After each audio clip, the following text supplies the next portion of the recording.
Hello everyone, welcome to our 10 minutes a day series. In today session we are doing the part 5 of digital payment system. तो आज हमने discuss करना है RBI का payment vision क्या है for 2025. तो आफ्टर वाचिंग दिस वीडियो ये आपको क्लियरली पता चल जाएगा इस पर्टिकुलर टॉपिक की इंपॉर्टेंस कितनी डेप्थ में आपने इसको पढ़ना है और कौन कौन से क्वेश्चन आप एक्सपेक्ट कर सकते हो. जैव एग्जामिनेशन की प्रिपरेशन को और आसान बनाने के लिए you should have a fair idea of previous year questions, most important topic and important MCQs, जिसका हमने बहुत ही बढ़िया पीडीएफ डॉक्यूमेंट तैयार किया. डिस्क्रिप्शन बॉक्स में जाके आप फाइल को एक्सेस कीजिए. तो चलिए स्टार्ट करते हैं. तो सबसे पहले तो हमने ये देखना है कि जो पेमेंट सिस्टम है वो क्या करता है, इकोनॉमिक डेवलपमेंट को फोस्टर करता है एंड फाइनेंशियल स्टेबिलिटी लेके आता है सिस्टम में, एंड फाइनेंशियल इंक्लूजन को भी सपोर्ट करता है. तो अगर पेमेंट सिस्टम हमारा अच्छा है तो ये तीनों ऑब्जेक्टिव हमारे फुलफिल हो रहे हैं. इकोनॉमिक डेवलपमेंट तो हो ही रही है, फाइनेंशियली स्टेबिलिटी आ रही है, एंड फाइनेंशियल इंक्लूजन की हर कोई बैंकिंग सर्विसेज अवेल कर पाए, वो ऑब्जेक्टिव फुलफिल हो रहा है.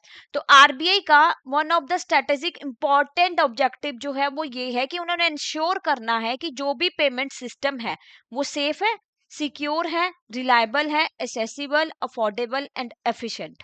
That is the one of the primary objective of RBI. अब जैसे जैसे टेक्नोलॉजी चेंज हुई, इनोवेशन आई, तो उसकी वजह से क्या हुआ ना कि ग्लोबल पेमेंट स्पेस में इंडिया ने काफी अच्छा नाम बना लिया है. तो ग्रोथ तो हुई है in term of digital payment, but innovation efficient payment system भी बना है. अब ये नंबर्स देख लो, आपकी 26 करोड़ डिजिटल पेमेंट्स जो होती हैं इंडिया में पर डे का हिसाब है. ये पर डे इतनी पेमेंट्स हो रही हैं डिजिटल ट्रांजेक्शन, और उसमें से जो आपकी है ना मोर देन 2/3 जो है ना यूपीआई के थ्रू हो रही है. तो how people are using this services के डिजिटल पेमेंट ही सब यूटिलाइज कर रहे हैं. तो 140 करोड़ हमारी पॉपुलेशन है. तो out of this 26 crore people are using digital payment system. तो अमेरिका की पॉपुलेशन 33 करोड़ है, तो उसके कंपैरिजन में आप देख लो कि इतने लोग तो हमारा डिजिटल पेमेंट सिस्टम को ही यूटिलाइज कर रहे हैं. तो ये सब कैसे पॉसिबल हुआ? क्योंकि आप मॉर्निंग में जैसे ही कोई काम स्टार्ट करते हो, आप दूध खरीद रहे हो, आप कोई सब्जी खरीद रहे हो, आप छोटी से छोटी पेमेंट, छोटी से छोटी चीज के लिए भी ना यूपीआई यूज कर रहे हो या डिजिटल मोड यूज कर रहे हो.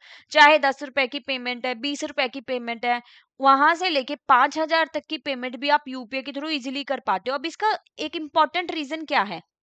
वो ये है कि फास्ट होती है. यूपीआई पेमेंट में आपको क्या है, स्कैन किया कोड और आपने अपना एमपिन डाला और पेमेंट डन. तो it is the fastest method of doing the payment. तो इसलिए 2/3, मोर देन 2/3 उसमें से यूपीआई पेमेंट्स का हिस्सा है. तो अब क्या विजन है आरबीआई का? कोर थीम यही है कि सिक्योर पेमेंट प्रोवाइड करना है, ई पेमेंट्स हो for everyone, everywhere, every time. किसी भी टाइम करो, कहीं से भी करो और कोई भी करे, वो आसानी से कर पाए इन अ सिक्योर वे. तो यूजर को safe, secure, fast, convenient payment system provide करना है. पेमेंट इकोसिस्टम जो है ये हो कि उनको कोई डर ना हो जब वो पेमेंट कर रहे हैं, और फ्रॉड करने के तो चांसेस ही ना हो. अब आपने देखा है कि जब भी आप पेमेंट करते हो या कुछ भी करते हो, आपको ओटीपी ऐड करना पड़ता है. ये क्या है? ये आपकी 2 फैक्टर ऑथेंटिकेशन है कि सिक्योर. अगर मान लीजिए आपका फोन चोरी हो गया, मान लीजिए आपका फोन चोरी हो गया and the other person try to do the payment from your phone, तो जब वो गलत ओटीपी बार बार उसमें भर देगा तो वो ब्लॉक हो जाएगा और वो पेमेंट नहीं कर पाएगा. तो यही इंश्योर करना है आरबीआई ने इसमें. तो एसेसिबल होनी चाहिए आपकी, अफोर्डेबल ई पेमेंट ऑप्शंस होनी चाहिए. अब इसमें 5 पिलर्स हैं जो हमने देखना है कि वो क्या क्या है. तो ये बेटर एनहांस्ड आउटरीच हो, कस्टमर सेंट्रिसिटी आए, साइबर सिक्योरिटी आपकी मेंटेन हो, तो वो इंश्योर करना है इसमें डिजिटल पेमेंट में. तो सबसे पहले है आपका इंटीग्रिटी. इंटीग्रिटी क्या? ऑनेस्टी होनी चाहिए काम में, कि जो आप पेमेंट कर रहे हो ना वो ये ना हो कि कंफ्यूज ही हो जाए कि पेमेंट गई है, वहां पे पेमेंट हुई है कि नहीं हुई है. इंटीग्रिटी ऑनेस्टी है तो मतलब पेमेंट हुई है, प्रूफ है आपके पास पूरा. इंक्लूजन, सबको इन्वॉल्व करना है, rich, poor, rural, urban, everyone is included in this objective कि हर कोई डिजिटल पेमेंट कर सके. इनोवेशन लेके आनी, जैसे यूपीआई लाइट. अब तो आप ट्रेन की booking, electricity bill, water bill सब कुछ आप कर सकते हो, यूपीआई के थ्रू कर पा रहे हो, डिजिटल मोड में कर पा रहे हो. तो और ज्यादा इनोवेशन लेके आनी है कि अब कॉन्टेक्टलेस वगैरह, टैप एंड गो वाली फैसिलिटीज जो आ रही हैं, तो उसकी वजह से क्या हो रहा है, तो पेमेंट सिस्टम जो ना बेटर हो रहा है. अब इंस्टीट्यूशनलाइजेशन में क्या है कि एनपीसीआई मैनेज कर रहा है कि एक ना प्रॉपर सिस्टम होना चाहिए जो रेगुलेट करे पेमेंट सिस्टम्स को। तो जैसे इसमें क्या है, आपका एनपीसीआई है। इंटरनेशनलाइजेशन में क्या होगा कि जो क्रॉस बॉर्डर पेमेंट्स है, जैसे सिंगापुर और नेपाल में आपका क्या है, यूपीआई अलाउड है, हो रही हैं अब धीरे धीरे सारी चीजें ना कवर अप हो रही हैं कि अब इंटरनेशनल लेवल पे लेके जाना है जो इंडिया के डिजिटल पेमेंट मोड है। तो ठीक है, नेशनल और इंटरनेशनल लेवल पे इस सिस्टम को बेटर बनाना है। तो अब यहाँ पे एक और फोकस है कि G20 का कि एनहांस क्रॉस बॉर्डर पेमेंट। 4 की चैलेंजेस आते हैं, जैसे कॉस्ट ज्यादा है उसको रिड्यूस करना है, स्पीड इंक्रीज करनी है, एक्सेस हो सबके लिए, और ट्रांसपेरेंसी मेंटेन हो। ठीक है, हर कोई पेमेंट सेंड कर सके, किसी ने अपने बेटे को पैसे सेंड करने या बेटी को सेंड करने बाहर तो इजीली कर पाए, इवन यूपीआई के थ्रू कर पाए, या आसानी से डिजिटल मोड से ही हो जाए, कोई ज्यादा टाइम ना लगे। जैसे क्योंकि ऑब्जेक्टिव है वही है, एफिशिएंट, सिक्योर, आपकी कन्वीनियंस प्रोवाइड करनी है और टाइम नहीं उसमें लगे। तो डायनेमिक स्पेस जो चेंज हो रहा है फाइनेंशियल सर्विसेज का, तो ये सारे इनिशिएटिव जो है ना ये बेटर ही बनाएंगे हमारे पेमेंट इकोसिस्टम को। तो ये ऑब्जेक्टिव है। तो इंक्रीज करनी है हमने अपनी डिजिटल पेमेंट्स को, जो चेक वाली फैसिलिटी की चेक लगवाना उसको थोड़ा रिड्यूस करना है।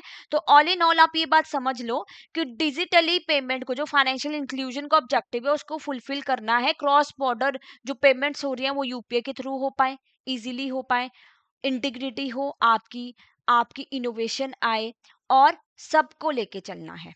ओके, तो ये है आपका होमवर्क क्वेश्चन कि what is the core theme of the payment vision 2025। तो इसमें से राइट आंसर क्या है आप कमेंट बॉक्स में आंसर कीजिएगा। नेक्स्ट आपका by 2025 what is the RBI target for increase in digital payment transaction? 2-fold, 3-fold, 4-fold, 5-fold? तो क्या है, मतलब कितना करना है, आरबीआई का टारगेट क्या है? तो इसमें मैं बता दूं कि जो आरबीआई का टारगेट है ना, तो वो ये था कि हमने 3-फोल्ड करनी है डिजिटल पेमेंट ट्रांजेक्शन्स। ठीक है, तो ये आप ध्यान रखिएगा, ये उसमें पॉइंट मिस हो गया। तो क्या ऑब्जेक्टिव है, 3-फोल्ड होनी चाहिए आपकी जो डिजिटल ट्रांजेक्शन्स हैं। Now I just want to inform you कि अगर आप इन 4 सब्जेक्ट्स को कॉम्प्रहेंसिवली कवर करना चाहते हो ना, and want to know more about this, तो हमारे मास्टर कोर्स में एनरोल करवाइए, जहां पे इन 4 सब्जेक्ट्स की आपको कॉन्सेप्ट क्लासेस मिलेंगी, जो कि है आपकी रिकॉर्डेड क्लासेस, लाइव क्लासेस होंगी आपकी बिफोर एग्जाम, शॉर्ट नोट्स आपको प्रोवाइड किए जाएंगे, और साथ के साथ फुल लेंथ मॉक टेस्ट भी होंगे। तो if you want to avail this services, तो आप जाइए, हमारे डिस्क्रिप्शन बॉक्स में लिंक दिए हुए वेबसाइट्स का, तो वहां पे जैब 75 कूपन कोड यूज करके इस फैसिलिटी को अवेल कर लीजिए। और साइड बाय साइड हमारा लाइव क्रैश कोर्स रन हो रहा है नवंबर का, तो आप उसकी भी इंफॉर्मेशन जान सकते हो वेबसाइट से, और उसमें भी एनरोल करवा सकते हो। तो that's all for today. If you have any doubt, तो you can call on this number and can mail us also hello@edutap.co.in. Thank you so much.